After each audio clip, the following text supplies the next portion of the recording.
আর এটা কেমন আছে ওটা? কোনটা গো? ভালো আছে। ঠিক আছে। কোনো প্রবলেম নেই। বাস তোমাদের ওখানকার ব্যান্ডেলের একটা কল এসেছে, ওইটাই এই এরকম আগে হবে। ওদের বাড়ির মানে কেউ হয়। বাকি জিনিসটা ওই তোমার নাম্বারটা ওদের আবার ওই প্রবলেম হচ্ছে। ও তাহলে হবে হয়তো। তোমার ফোন নাম্বারটা তো আমার কাছ থেকে নিয়ে ওর ব্যান্ডেলে সে আরেকবার ইয়ের জন্য দিল না, তুমি ওই যে আমাদের গৌরীকে ইয়ে দিয়ে গেলে, ইনজেকশনটা দিয়ে গেলে সেই ইয়ের জন্য। ওইটাকে মার্চে একটা আছে বুঝছো, ব্যান্ডেলের ওইদিকে 26 টাকা করে আমি জানি না ঠিকানা নিয়ে দেয় তোমার ওইদিকে 26 টাকা করে তো ইনজেকশন করেছি। ও ও আচ্ছা আচ্ছা আচ্ছা ভালো, এটা বেরিয়ে তো ভালো নয়, কি অবস্থা বাচ্চাগুলো দিচ্ছে। রানী ওরকম ভাবে দাঁড়িয়ে থাকিস না, ছেলেকে এসে ধর, ও খুব সাধারণ ছেলে নয়, অসাধারণ। হ্যাঁ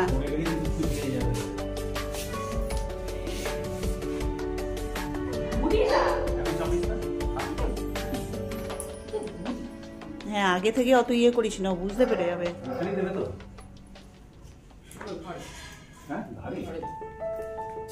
ঘাড়ে দেবে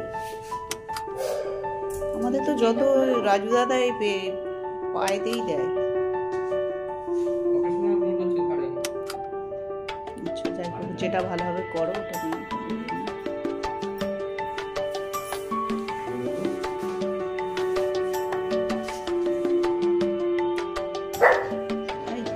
গুড বয় গুড বয়। এই তো হয়ে যাবে বাবু, এই তো এই তো এই তো সোনা ছেলে, বাবারে কত আয়োজন, ভেবেছিলাম কি না কি করবে।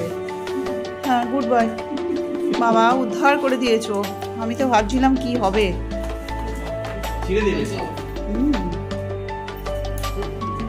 টম বাবুর ভ্যাকসিন হয়ে গেল। হ্যাঁ নাও, তুমি তো খুব ভালো করেছো, আমি তো তোমার বদনাম করছিলাম খুব। টমো ও টমো, তুমি তো গুড বয় হয়ে গেছো, ওরে বাবা রে, এ সোনা ছেলে হয়ে গেছো।